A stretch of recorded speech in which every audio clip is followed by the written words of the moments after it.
What's going on, guys? It's ETAPRIME back here again. Today we're going to be taking a look at the all-new 2019 Amazon Fire 7 tablet. This is actually Amazon's 9th generation 7-inch tablet. We got a nice little spec bump here, plus some new colors. Like with all Amazon Fire tablets, inside of the box you get the tablet itself, power brick, and USB cable.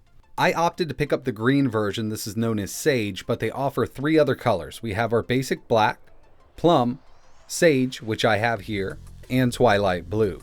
I'm kind of digging these lighter colors here. I was never really into the bright yellows and bright blues that they had in the previous generation, so I'm glad to see it kind of toned down in this version. So as for sound, we get a single speaker output. That's it for this one. No stereo on the 7-inch version. Micro SD card slot, good up to a 512 gigabyte card. Now this can be used as internal or external storage. On the top of the unit, we have our power button, micro USB for power in, a small pinhole microphone, 3.5mm audio jack for those headphones, and our volume rocker. So like I mentioned, Amazon did bump the specs up a little bit. Unfortunately, they didn't add any more RAM, which would definitely help out this little 7-inch tablet, but we do get a better CPU. This is the same CPU that's in the Amazon Fire 8, and it's a MediaTek MT8163 quad-core at 1.3 GHz. The GPU is the Mali T720 MP2. This is a dual-core GPU. 1 GB of DDR4 RAM. I really do wish they would have added at least 1.5 in this machine, but unfortunately we're just stuck with 1 here. I gotta say, the screen actually looks really good. In my opinion, it looks better than the Amazon Fire 8 version. This is a 1024 by 600 IPS display, and the viewing angles are amazing. You can buy this tablet with either 16 or 32 gigabytes of internal storage, but both of them offer the micro SD card slot, and that's good up to a 512 gigabyte card. As for connectivity, 802.11 A, B, G, and N. Doesn't say anything about AC Wi-Fi, but I am picking up my 5 gigahertz network. I don't think it's taking full advantage of it, but download speeds are really good for a cheap tablet like this. Bluetooth 4.1, and the operating system is Fire OS 6.30, which is based on Android 7.1.2. I personally haven't had enough time to test this out, but they claim up to 7 hours of reading, video, or music on a single charge. I'd say somewhere around the 5-hour mark. The first thing I did when I got this tablet was try to install Google Play, and luckily it does work. If you follow my guide for the older 7-inch or the 8-inch, it works with this one also. I'll leave links for that in the description. So with the looks and specs out of the way, let's go ahead and see how this thing performs. I'm going to be running some benchmarks, testing some native Android gaming, video playback, and emulation. So I had originally planned to run a bunch of benchmarks on here, but unfortunately a lot of them just would not run. So first up we have Geekbench 4 Pro with a single core score of 638, multi-core 1735. This is coming in on the very low end of the scale. Same thing with 3D Mark here. I was only able to run Ice Storm, I couldn't get Slingshot to work, and we scored a 3900. And I'm sure if I was able to run some other benchmarks on here, we'd get lower scores also. So this is on the very low end scale of the Android devices in 2019. Now it's time to move over to some native Android gaming. Unfortunately, PUBG would not run on here. This is actually the first time I've ever seen this. I've been able to run this on a ton of different devices. I also tried the light version, but it wouldn't even start up. So the first game I'm going to test here is Minecraft. It actually runs really good on this little tablet. This is the Pocket Edition, and it's been optimized over the years, so it does work on a lot of different devices.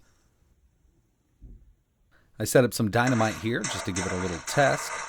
And it's going to bring it to pretty much a halt, but as soon as the dynamite's done, we're back to playing at normal speed. So Minecraft is definitely playable on the new 2019 Fire 7 tablet.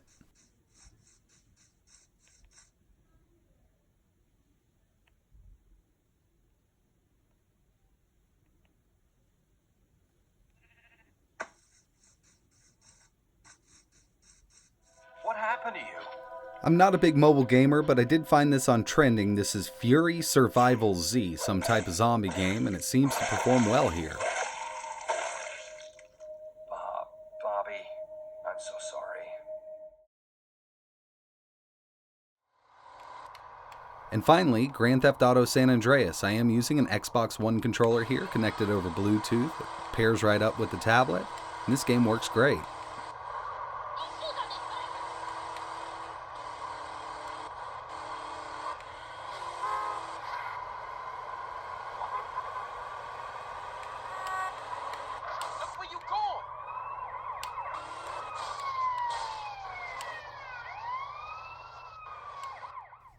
These Amazon tablets have been great for media consumption, like video playback, music, and even ebooks. Here we have Prime Video. Just wanted to show you it working here. Buffering's pretty quick as long as you have a decent connection. The right boy was playing in the woods with his And it friends. plays fine. After all, it was his birthday. Next up, we'll move over to YouTube. Now this is definitely not going to play any 4K content, but I'm going to go right here, and everything loads up fine, so you shouldn't have any trouble with YouTube on this thing.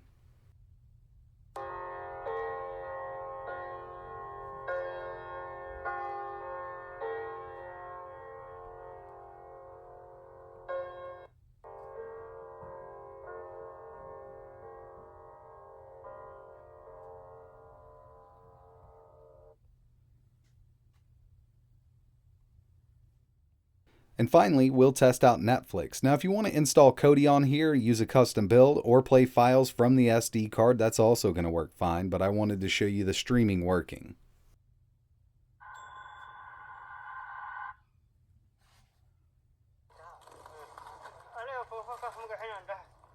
It was the anti-fog on my visor had been picked up by floating water in my suit and gotten into my eye.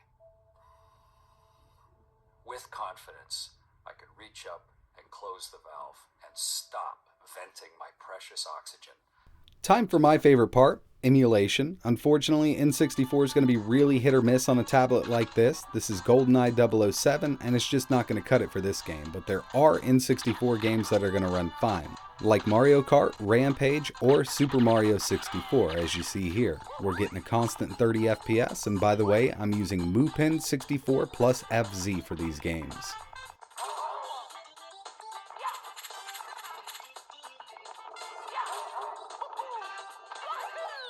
The CPU-GPU combination in this tablet actually works really well for PS1 games. Here we have Bloody Roar 2, one of the harder games to emulate in my opinion, and we're getting a constant 60 FPS.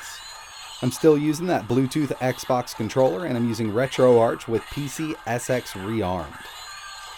We'll try one more here. This is Tekken 3. Again, really great performance.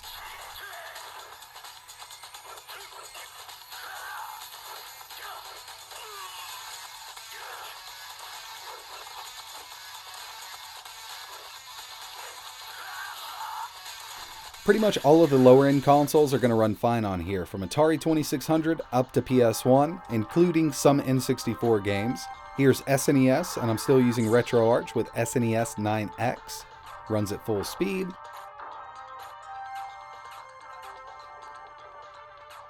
I also tested out some Super Graphics games.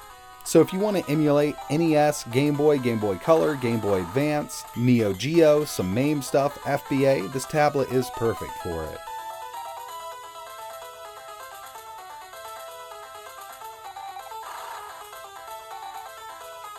So like I mentioned, the price on the new Fire 7 tablet is $49.99. Expect this to go down on Amazon Prime Day, and if you can pick one of these up for around $39.99 and you don't already own the Amazon Fire 8, it's definitely worth it. But keep in mind that you're purchasing a low-end tablet. This is what these are marketed as. That's why they're $49.99 and they go on sale for $40 all the time. Updates over time are going to help a little bit with performance, but don't expect a massive gain. I did experience some app crashing using higher-end games from the Google Play Store. Like I said, you can sideload it here. And that has to do with the 1 GB of RAM that this ships with. I really wish they would have added an extra 512 megabytes or an extra gig. It would have made this tablet a lot better. Now, if you're looking to buy one of these tablets just for video playback, music, and ebooks, I think it's worth $50 to get you one of these. Now, if you're not going to be doing any intensive gaming on here, it will work for you. Netflix, Hulu, Prime Video, you could even install Kodi if you want to. So that's pretty much it for this video, guys. I really appreciate you watching. If you want to learn how to install Google Play on your new Fire 7 tablet, I will leave a link in the description. It was a video I created on the Fire 8, but it'll also work on the new Fire 7. And if you're thinking about purchasing one of these, I will leave links to Amazon in the description. They got those new colors, and it is a nice little spec bump from the old Fire 7. But if you already own the 8, I would just stay away from this. If you have any questions, let me know in the comments below. It'd be really cool if you could hit that like button, maybe subscribe to the channel, but like always, thanks for watching.